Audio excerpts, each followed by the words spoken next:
Halo semua, kami dari kelompok 5 ingin memperkenalkan diri. Saya Naila Sudita Farha dengan NIM L01250206.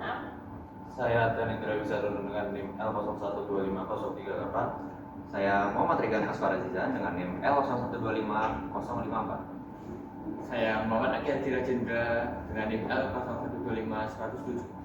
Saya Musa Barat Beraja dengan NIM L01251444. Selamat menyaksikan.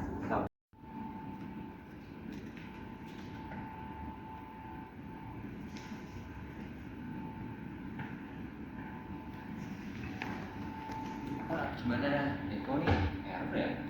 Ini gimana ya error? Ini gampang ini. Ini anak kecil bisa. Kamu ini kurang dari 1 menit selesai ini sama aku.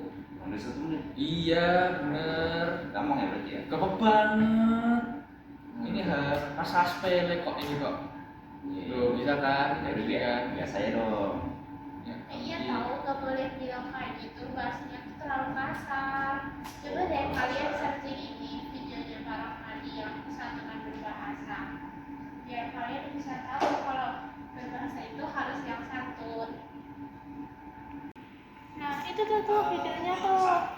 Berdasarkan apa yang disampaikan oleh Bro Levinson, ini ada 5 strategi. Dengan strategi tutur kesantunan ini bisa diungkapkan. Yang pertama itu langsung tanpa kesantunan, full on records ya. Jadi ujaran disampaikan langsung dan jelas tanpa pembungkus kesopanan sekali. Jadi sama sekali tanpa pembungkus. Jadi murni betul. Ini biasanya digunakan ketika situasinya mendesak, darurat, kemudian penutur memiliki kekuasaan. Ya, ini diktator ya ceritanya kayak Mas Mehmet sama Syafif gitu. Wah, Mas Syafif gitu. Atau Mas Mehmet sama Pak Romadi. Itu ya itu. Nah, itu hubungan sangat akrab karena sudah sangat akrabnya kayak gitu. Gak mungkin kalau gak akrab berani seperti itu. Nah, itulah Mas Mehmet ya. Jadi contoh, tutup pintunya sekarang loh. Tadi disuruh ya, itu posisinya memang beda. Jadi harus ada kesantunan yang dibuka ruang-ruang itu ya.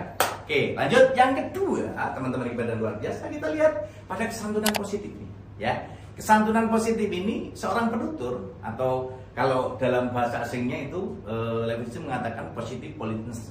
Nah, penutur berusaha menunjukkan rasa solidaritas dan keakraban ya dengan lawan bicara. Jadi sok kenal, sok dekat gitu ya.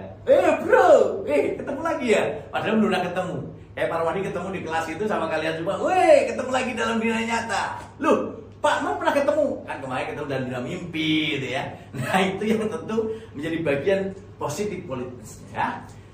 Nah, ini menjadi contoh real ya. Kamu kan pinter banget, bisa bantu aku ngerjain tugas ini. Iya kan? Nah, gitu. Jadi, misalnya, aduh, makannya enak banget. Aku boleh nambah nggak ya? Nah, ini bagian dari upaya kita untuk menggunakan pujian, humor, sapaan secara akrab, sehingga menunjukkan keakraban dalam berkomunikasi antara penutur dengan penutur ya. Nah, ini menjadi penting. Ya, yang ketiga, negatif politis. Nah, kesantunan negatif. Kesantunan negatif ini biasanya bisa kita lihat dari penutur menghormati kebebasan dan ruang pribadi lawan bicara agar tidak terasa memaksa. Jadi tujuan menjaga negativis ya. Maaf, Mas. Bolehkah saya bertanya sebentar? Mas sebentar Mas. Mohon izin, saya bolehkah bertanya? Dek, sebentar Dek. Dek, sebentar Dek. Nah, itu bagian dari upaya kita untuk menjaga dalam konteks santunan negatif. Nah, teman-teman ini benar luar biasa. Kalau kita lihat kembali dari apa yang kita kategorikan dalam beberapa diskusi yang tadi saya katakan, tentu sudah ada 3 konsep itu, dan yang keempat adalah off records, jadi tidak langsung. Jadi sering ketika penutur menyampaikan maksud secara tersirat ya agar lawan bicara dapat menafsirkan sendiri, sering digunakan untuk menjaga kesopanan tinggi. Wah, udah di ruangan ini agak panas ya gitu. Nah, artinya ini bisa suruh ngidupkan AC-nya atau kipasnya dan sebagainya. Atau misalkan, wah mohon maaf, ini mohon maaf gelas saya bocor gitu ya. Nah, ini bisa faktornya kita pengen nambah lagi. Nah, yang kelima ya, don't do the FTR ya.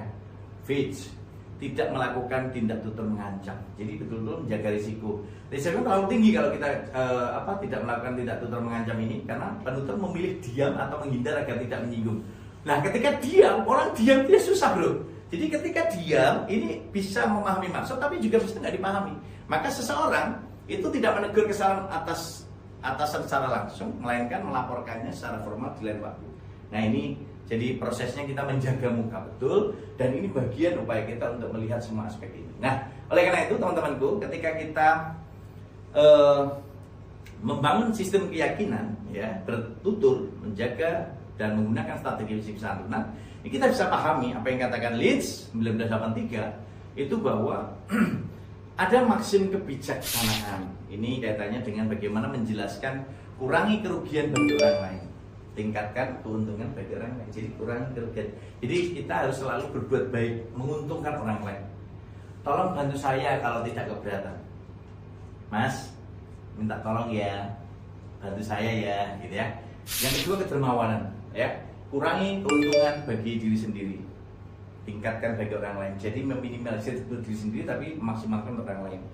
Biarkan saja saya yang mengangkatnya, karena saya ini masih kuat untuk mengangkatnya. Ya gitu. Yang ketiga, pujian.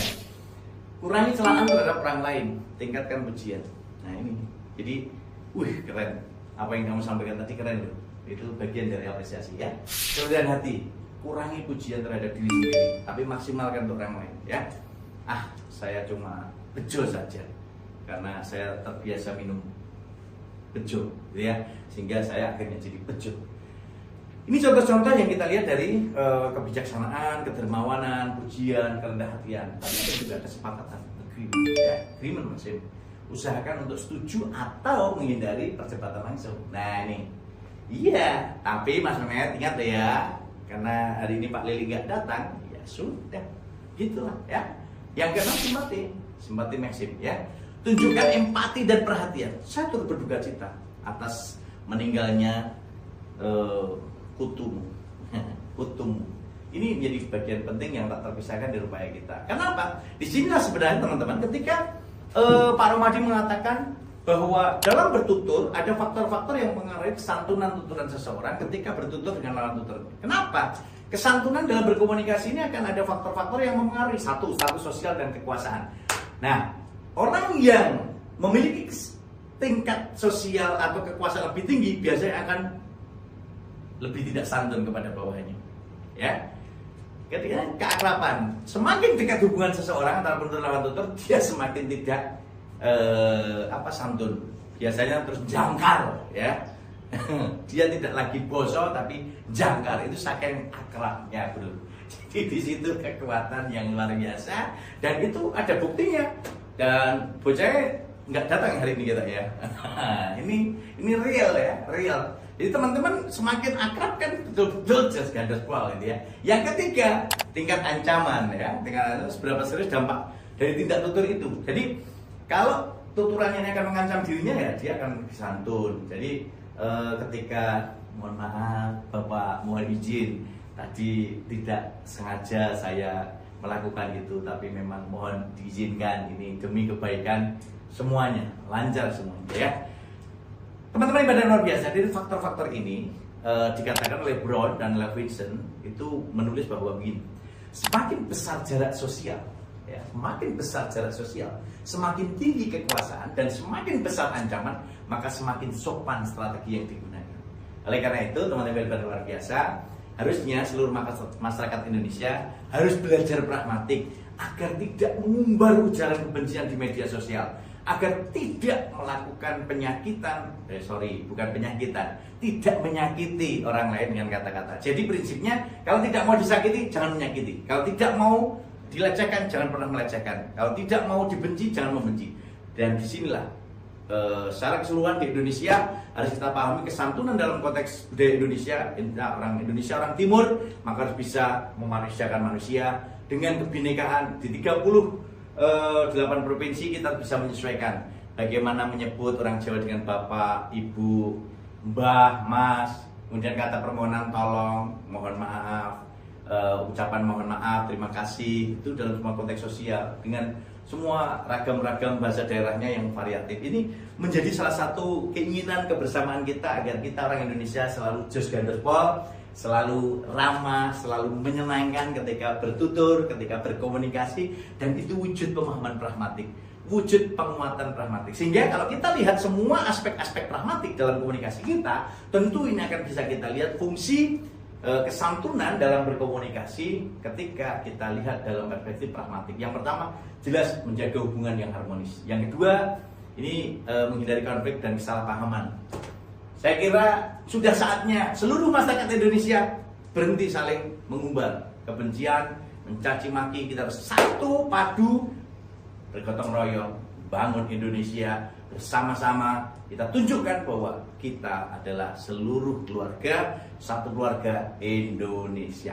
Dan itulah wujud komunikasi interpersonal yang bagus, tanpa membeda-bedakan satu dengan yang lain. Dan itu wujud kenyataan yang kita realisasikan dalam pengembangan diri kita, sing jos gandospol, bersama-sama ketika kita belajar pragmatik untuk selalu manusiakan manusia. Dan kita semua berasal dari berbagai wilayah dan daerah yang berbeda-beda, namun tetap bersemangat untuk belajar bersama. Dan sinergisitas yang kita bangun ini bagi seluruh rakyat Indonesia. Pragmatik, jos gandospol. Kan saja saya yang mengangkatnya. Oh iya, maaf ya, tapi aku bahasnya lebih sopan, lebih halus. Maaf ya kalau bikin perasaanmu sakit. Nggak apa-apa, maafin. Oke, makasih. Teman-teman, bahasa itu bukan cuma alat komunikasi, tapi juga alat untuk menjaga perasaan seseorang. Jadi, berpikirlah dulu sebelum berbicara kepada orang lain. Karena, ayolah berbahasa satu. Jadi, hindari ujaran kebencian dan kata-kata yang menyakitkan, baik secara lisan maupun di sosial media. Mari kita terapkan ilmu-ilmu yang sudah kita dapatkan dari Pak Rahmadi ini dalam kehidupan kita sehari-hari. Salam literasi. Kebenaran tak butuh kecepatan tapi ketepatan. Sehat berbahasa, memanusiakan manusia. Mari berbahasa yang baik dan santun. Jangan biarkan jempolmu lebih cepat daripada nalarmu. Saring sebelum sharing. Jos Gandospol.